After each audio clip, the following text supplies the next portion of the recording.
The video game industry recently lost one of its most influential and well-known creative contributors. On October 1st, 2013, famous military thriller novelist and video game storyteller Tom Clancy passed away.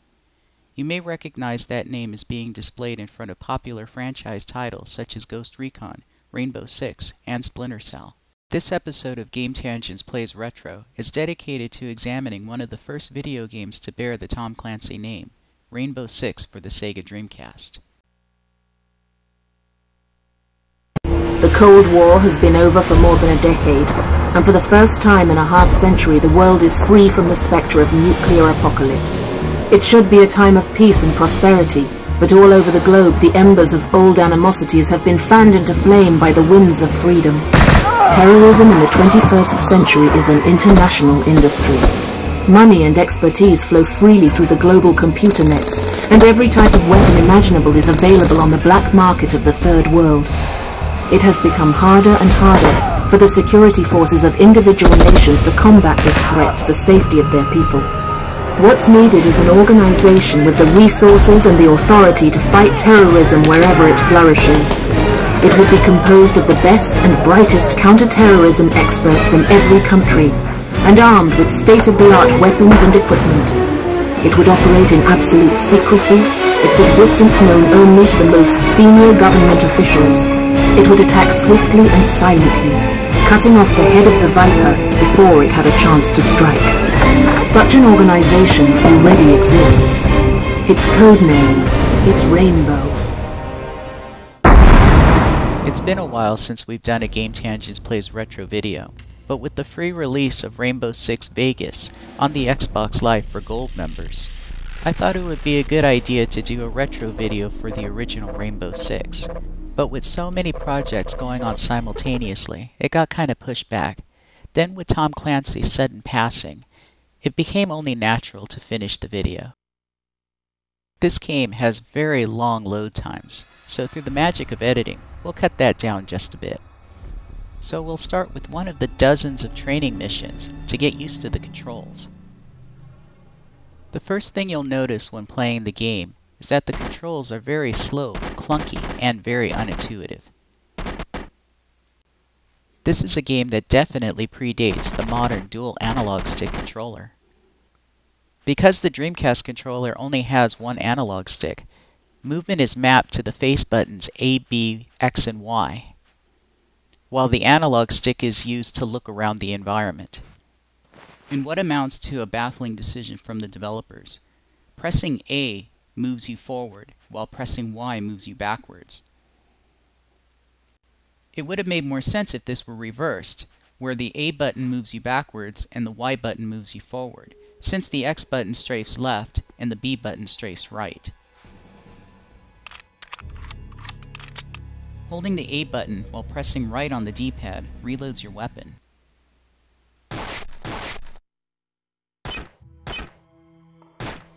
Positioning your targeting reticle is very difficult due to the oversensitivity of the analog controls.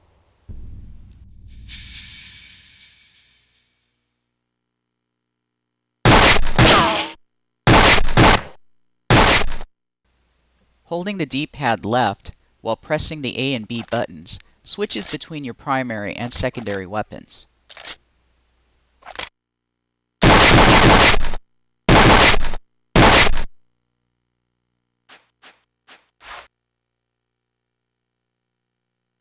Holding the D-pad down and pressing the B button zooms in your perspective for sniper mode. Since this game emphasizes heavily on stealth, sniper mode might become your best friend. Status! Status! Status!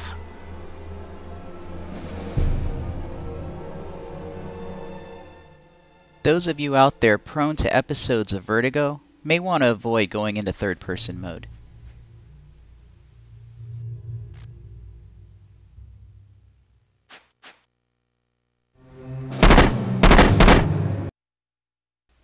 Okay, now that we have some training out of the way, let's start the first level of the game.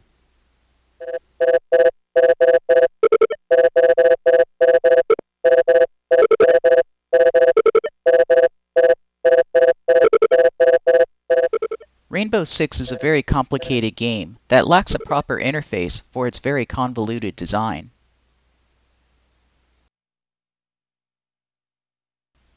Just getting into the game requires too many steps. Once you attempt to get into the first level, you're introduced to a series of difficult-to-navigate menus. These menus were designed with the intention of allowing the player a degree of freedom in planning their assault. Instead, what you get is very confusing and not worth the time or effort to try to understand.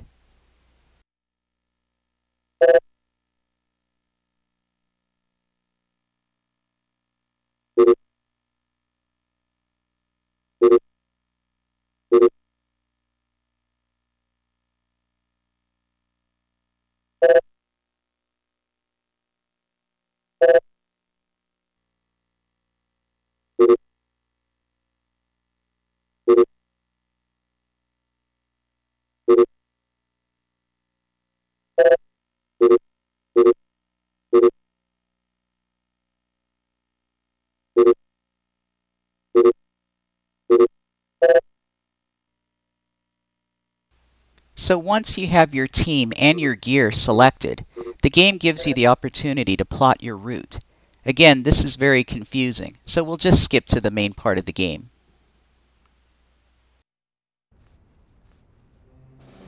From the onset of the level, you're introduced to your squad, and man, are you going to need them. Because your squad members have some of the stupidest AI ever seen in a video game, they serve more as extra lives for when you get killed.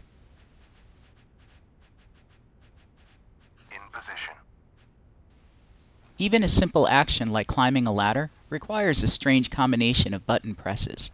For instance, to climb this ladder, you have to press up on the D-pad and press A simultaneously. Whoops. As you can see here, it took me a while to figure that out.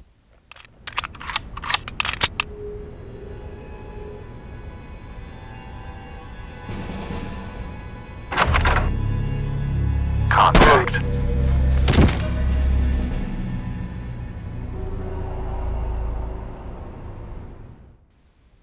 Now that I finally figured out how to climb the ladder, let's get on with this embarrassing slaughter. It looks like my squad already got one.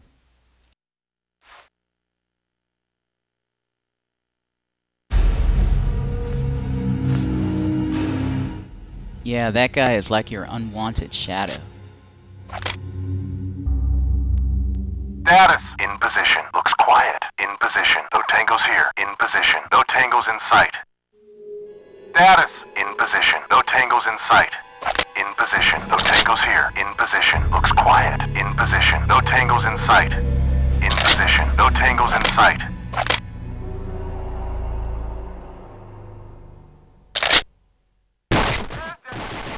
And it's right about here that I discovered that I'm not very good at this game.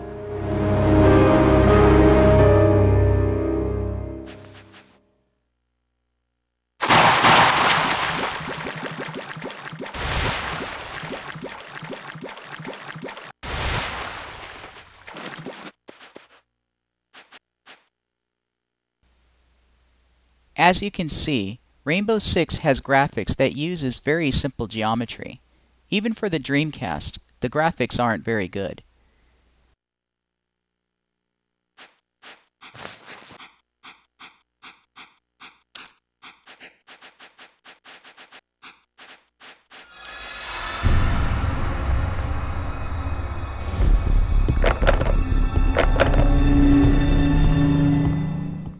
Ooh, there's an enemy waiting just behind the door.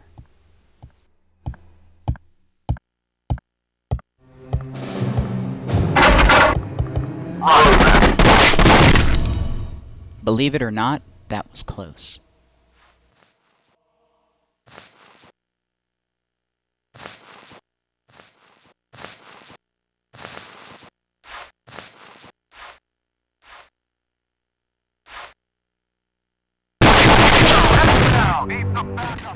And now this is starting to become a little bit frustrating.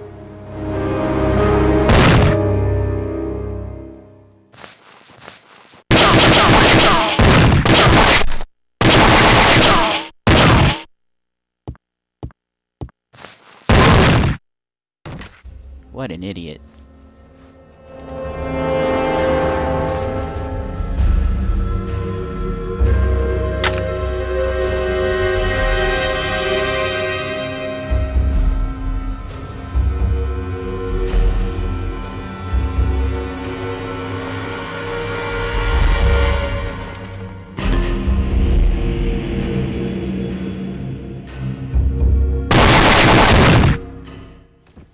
Hey, I'm on a kill streak.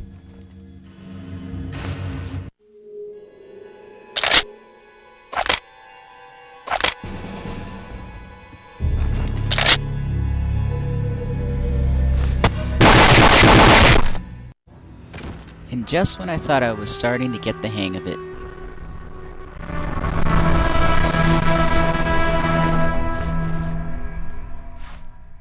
Watch your fire! Come on, don't sneak up on me. This guy deserves to get shot.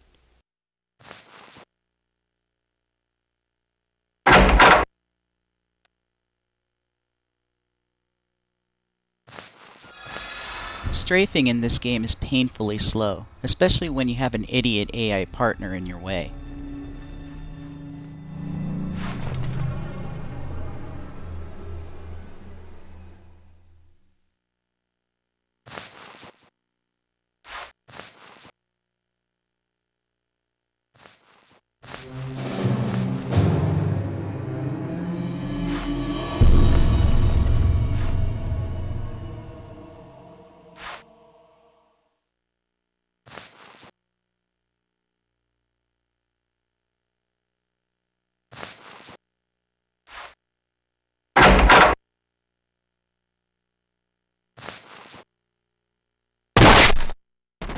Hey, it looks like someone's still alive around here.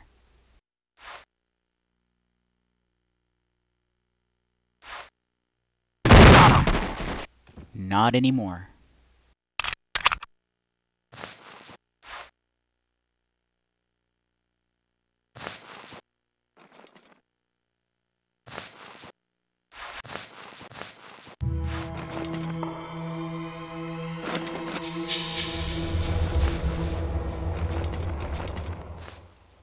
Hey, is this the person we're supposed to rescue? It's a good thing I missed when I fired there by accident. If I would have hit him, it would have been game over.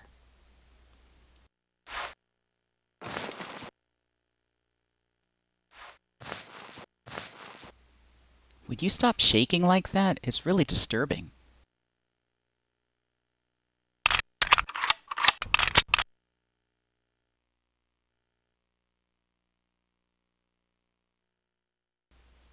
Well, not really being sure what to do. I guess I'll go explore a little bit more.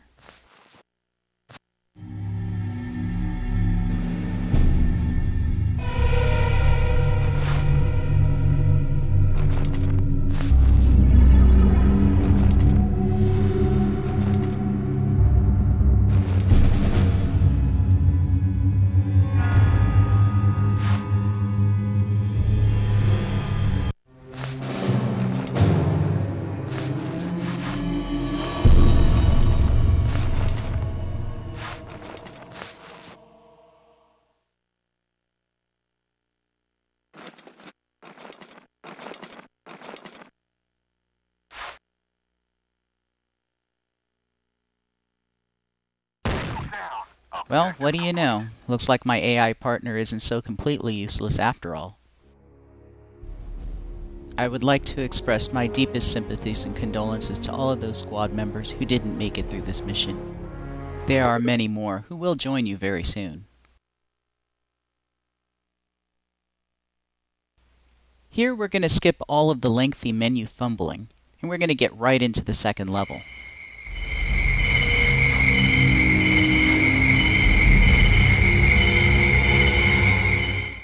This level has the same objective as the last one, to simply rescue a hostage.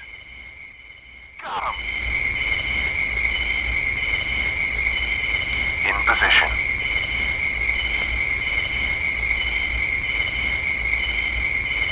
Tango down. Under fire. Stand by.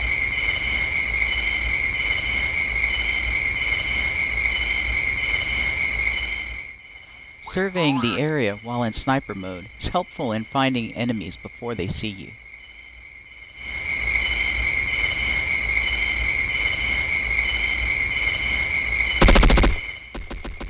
Except it always seems that they see you before you see them. Status. Waiting for orders. No tangos in sight. In position. Looks quiet. You know, I wish I could believe them. There are tangos everywhere in this level. They're just too stupid to see them.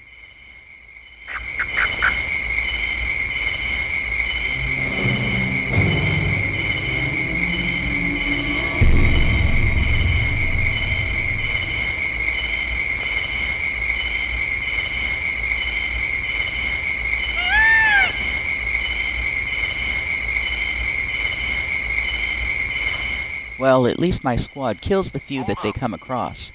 Like this guy, lying face first in the ground.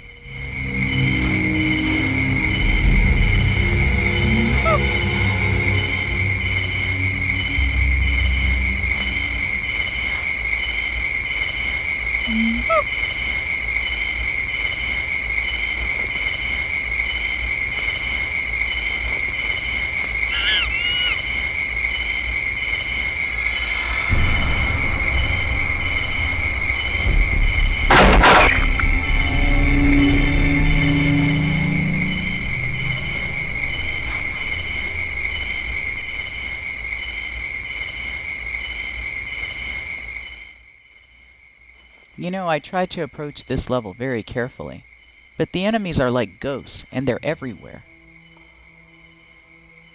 They just stand there in the corner motionless, with their guns drawn, waiting for you to walk into the room.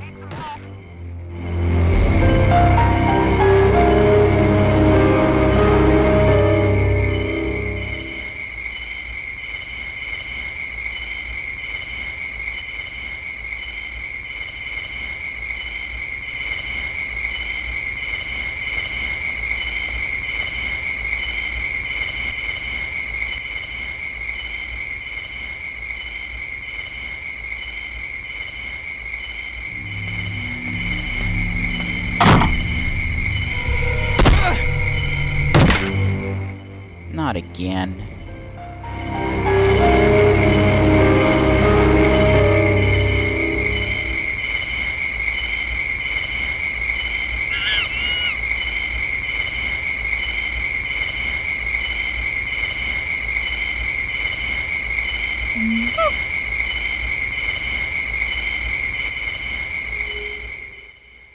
Finally, I get to sneak up on the enemy for a change.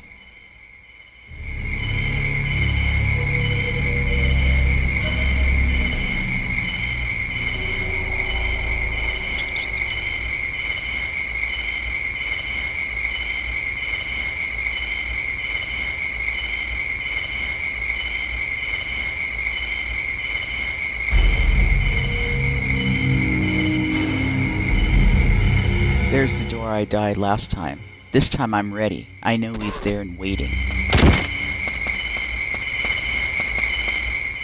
Oh, come on!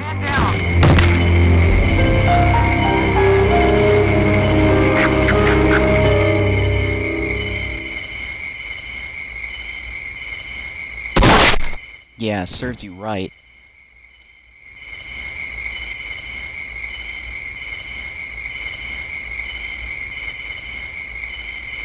And just to prove that I haven't learned my lesson, I go and do this. Taking cover.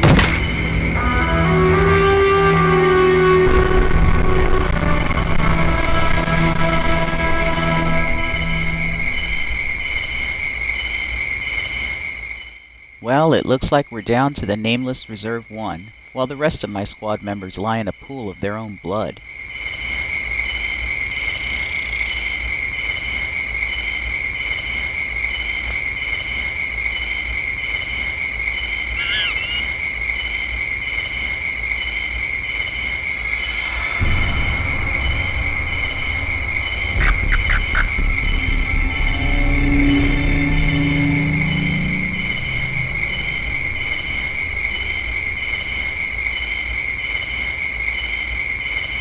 Stand by.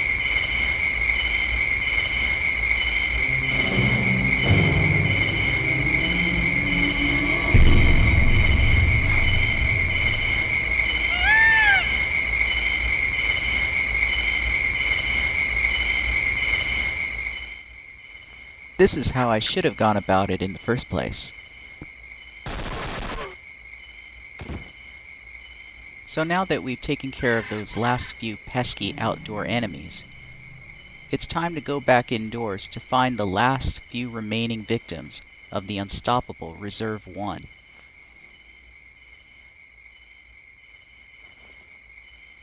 It's pretty clear that everybody's dead downstairs, so now it's time to go check upstairs.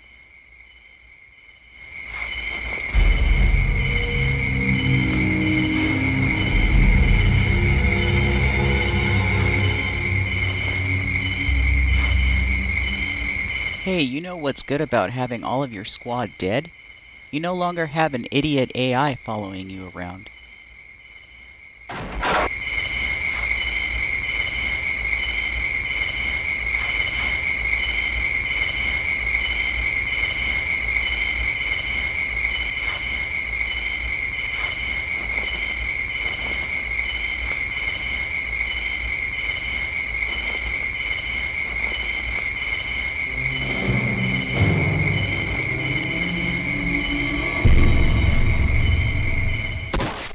He never saw what hit him.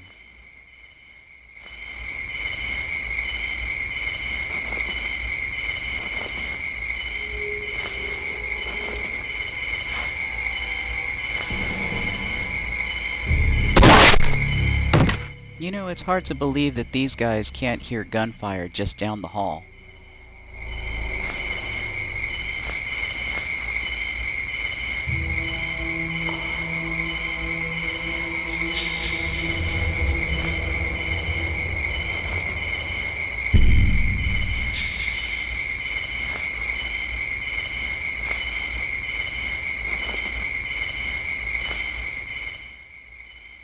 Hey, it's another shaky and weird-looking hostage. I think she is my objective. Okay, so now what? Just like in the first level, it's really difficult to figure out what you need to do in order to complete the mission.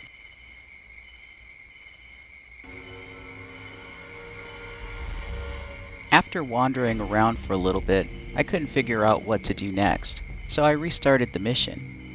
This time, I didn't lose any squad members. It really helps when you know where all the enemies are.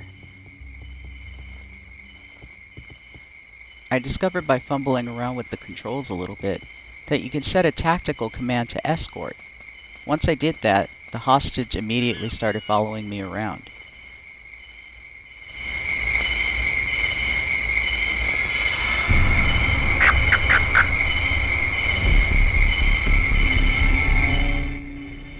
So Rainbow Six on Sega Dreamcast isn't a very good game, but I did manage to start getting better with a little bit of practice. Rainbow Six was an ambitious attempt at a tactical shooter for its time, but its control scheme lacked in creativity and wasn't suited to the game. I hear Rainbow Six Vegas is a much better game, so it's good to see that the franchise still managed to become successful after a shaky start. Objective complete.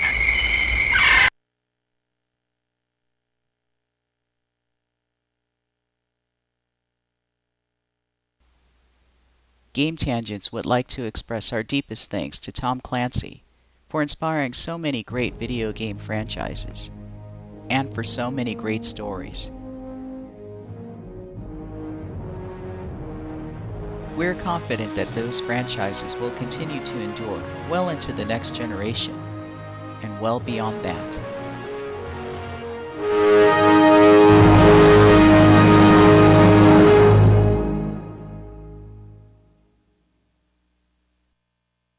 Thank you for watching this very special episode of Game Tangents Plays Retro. For more videos and reviews, or for our weekly podcast, please visit GameTangents.com. And don't forget to check out our Facebook page, or you can subscribe to our YouTube channel. Thanks for watching.